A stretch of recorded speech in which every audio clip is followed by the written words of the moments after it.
In today's lecture, we're going to talk about the text of the final solution by Manik Bandyopadhyay. So the previous lecture was mostly about an introduction to the author, to Manik Bandyopadhyay, and also about what kind of things he wrote, what was his intellectual bent of mind, etc., etc. So if you haven't listened, if you haven't heard the previous lecture, go ahead and listen to it. Also, I would expect you to have read the story by the time you listen to this lecture, because if you don't, you really won't be following much of it. So read the text and also listen to the lecture, listen to the first lecture, the introductory lecture. All right. So the final solution is one of the most acclaimed works of Manik Bandyopadhyay. And the plot of the story revolves around an impoverished family that migrates to West Bengal after the partition of India, right? And also, obviously, the partition of Bengal. Because as you know, Bengal was a larger political entity, geographical and political entity, which was then divided into what is today West Bengal and what was previously East Pakistan, but is now Bangladesh, right? So the plot of the final solution happens at this backdrop, because as you start reading the text, you will soon realize that the partition has already happened, and it is after that partition, when certain people have come from one side of the border and come to the other side of it, the story takes place under such a backdrop, right? So the plot, the story of the final solution is about distressed, homeless vagabonds, many of whom are anonymous and nondescript, as it were, among the strangers. So the story brings out tales of suffering, molestation, rape, and sexual violence, quite common during the post-partition days. The story evidently works on the helpless state of a young mother, who is the protagonist of the story. Her name is Mallika, who struggles to keep herself and her body unscathed in the face of the terrible events, such as, of course, the partition itself and everything else, all the cultural changes and political changes that happened due to the partition. So essentially, the final solution is a story that unveils incidents of defenselessness, also of incidents of cynicism, of decaying human values, also of spiritual desiccation, right? And it also brings out the absurdity of human existence. So these are, if you would ask, what are the themes of the final solution, I would say that these are definitely some of the themes: defenselessness, decaying human values, spiritual desiccation, etc., etc. The story, it documents and makes us perceive from close quarters what a scholar known as Alok Bhalla calls the note of utter bewilderment, right? That is within quotes. The note of utter bewilderment. Remember that phrase? It is a phrase from a scholar named Alok Bhalla, right? And he is someone who has commented on partition and the events that resulted from partition, the chaos and the insanity of the times, when again, to quote Alok Bhalla, when human beings fell out of a human world of languages, customs, rituals, and prayers into a kind of bestial world of hatred, rage, self-interest, and frenzy, right? So this is what, now, from a very, from a political perspective, partition means division of a country or a state or something like that. But from a human perspective, it is not, partition is not just the division or break of a country or a state. It is more complex than that. It is a loss. It is a loss in what sense? It is a loss of language, it is a loss of custom, it is a loss of ritual. It is, and not only is it a loss of these things, it is also an event that throws people into a really, monstrous or bestial world of hatred, rage, self-interest, and frenzy. Obviously, these are all things or themes that you are going to find in the final solution. So, displacement and dispossession are the crucial points of discussion in narratives such as this, right? So, in the story, there is a section which says something like this. Um, Even a few days back, one could see the forlorn, dispossessed people spending their days and nights huddling together like herds of cattle and goats in shelter of a railway platform. Right. So that quote does give us a hint of what the world was like for the people who had to um, go through that displacement, because whenever there is a partition anywhere in the world, displacement follows it, right? Sometimes displacement can happen irrespective of whether there is a partition or not, but whenever there is a partition anywhere in the world, it's not just in Bengal or Punjab, or it's not something limited to the Indian subcontinent. It has happened many times in many parts of the world, to many cultures, to many groups of people with many identities, right? And identity is something your lessons on nationalism should, complement. It should help you understand what identity is. It also should help you understand what are the problems that arise out of identity politics, right? So those are some things you need to keep in mind while studying a text such as this one, because people are not only divided along the lines of religion or language, people are also divided along many other lines, such as gender, as you will find in this text, right? Not only are people divided, um, people are subject to sexual violence, to molestation, etc., etc. And events like the partition or whenever mass displacements take place, sometimes they bring out the worst in people, right?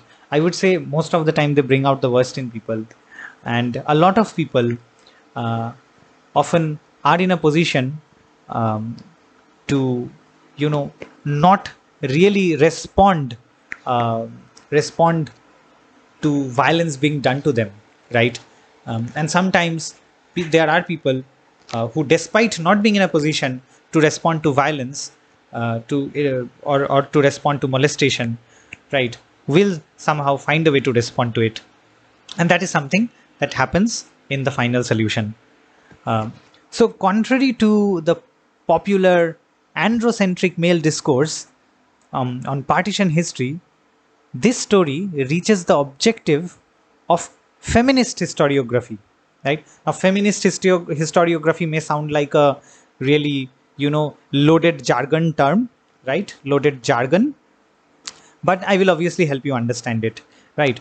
But the basic thing that you need to understand is that uh, academia academia, like it or not, a lot of people may not agree with me, and a lot of people may not like it when I say that academia remains largely male dominated, right? And naturally what happens is, when events such as the partition is documented by, obviously journalists document, they have a separate way of documenting. Academicians have a different way of documenting things. Now I have friends, right, who are pursuing research, who are still pursuing research on partition, and they are looking at very specific kind of narratives. They are locating, finding out, and telling the stories of very specific characters, right? So I will just give you a hint.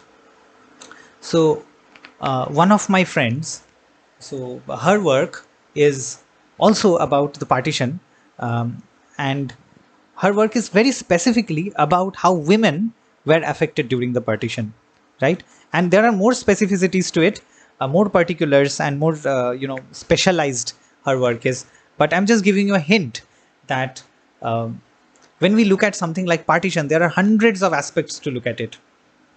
And while the immediate coverage is often done by journalists, long term coverage or historical documentation is done by historians, also people from literature who want to know the stories and who want to replicate, or rather, not replicate, um, or rather, who want to, tell those stories and to document those stories, and also to help and help governments find policies so that such incidents do not happen again, right? So I took a detour, but going back to what I was saying, that contrary to popular, male-centric discourse on partition history, this story reaches the objective of what I called feminist historiography, right? And this is a term uh, from a scholar known as uh, Joan Wallach Scott, right? And she says that it makes women a focus of inquiry, a subject, and an agent of the narrative. So, in other words, I'll try to explain what I mean now. So, feminist historiography basically means that narratives of women, stories of women, or stories of how women experienced partition or any other event in history needs to be documented, needs to be told, and we need to locate what position they were in, women were in, and what they did about that position. Because, like I said, much of the documentation still remains male centric, right? And that is true not just to the partition, that is generally true. And that is something, as academicians, we should try and challenge, right? We should bring out narratives of all genders, all classes, all castes, right? That is a kind of work that people in academia try to do, and obviously writers such as Manik Bandyopadhyay have done it from the point of view of fiction, from the point of view of literature. And our job is to understand those works, and also perhaps to document, or to do what Joan Wallach Scott says, feminist historiography. So the story also brings to the fore the massive disruption and crisis that followed partition, and it projects women as active agents rather than passive recipients of this change, right?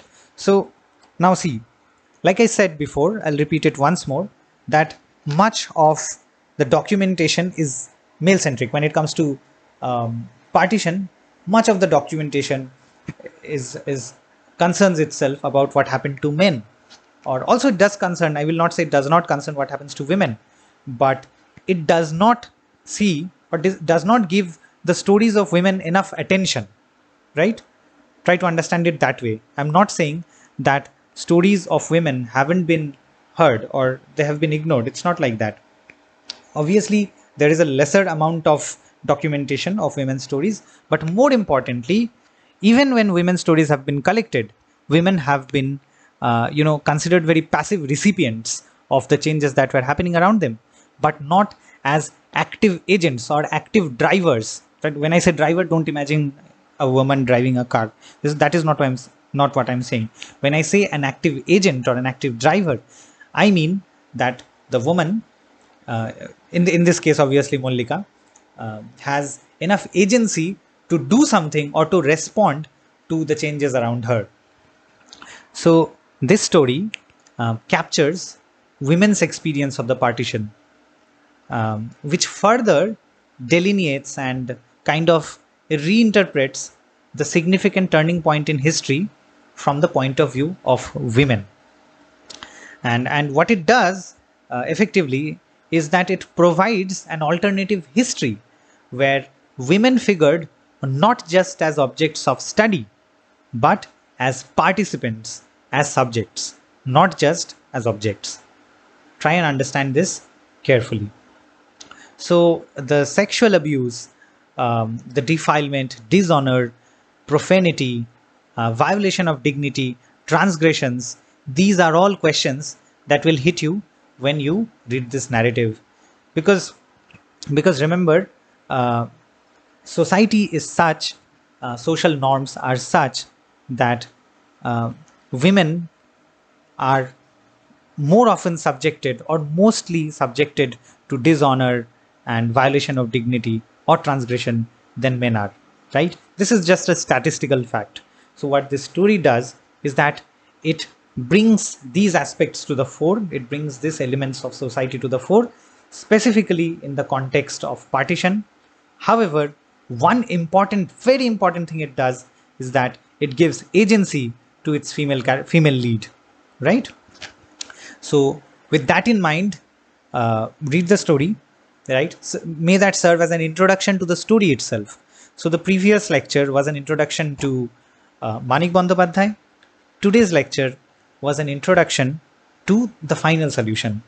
And in the subsequent lectures, we will talk more about the text, we will talk more about its themes, and also definitely we'll talk about the aspect of the agency of women in the context of displacement, dispossession, resettlement, of unemployment, hunger, starvation, labor, in the context of memories of communal violence, exploitation, and definitely in the context of community or national identities, of refugee camps, of sexual assault, of gendered social history, and also of sexual transgression and prostitution, right? So these are some of the things that this text talks about. In a span of some 8 to 10 pages, this story manages to, very sympathetically or empathetically give its female lead agency, while also talking about many of the things that I have just mentioned to you, right? So from today's lecture, I would expect that you take away some of the themes that I have spoken about and explore those themes further on your own, right? And if there is any theme which you need me to talk about, let me know. I will obviously be talking about many of the themes anyway. Some of the themes are definitely overlapping, some complement each other, some are, some happen, some are actually supplementary, some happen because another thing happens, right? So all of these things we'll be talking about in the subsequent classes. So till then, make sure you read the text, and make sure you also listen to the lectures.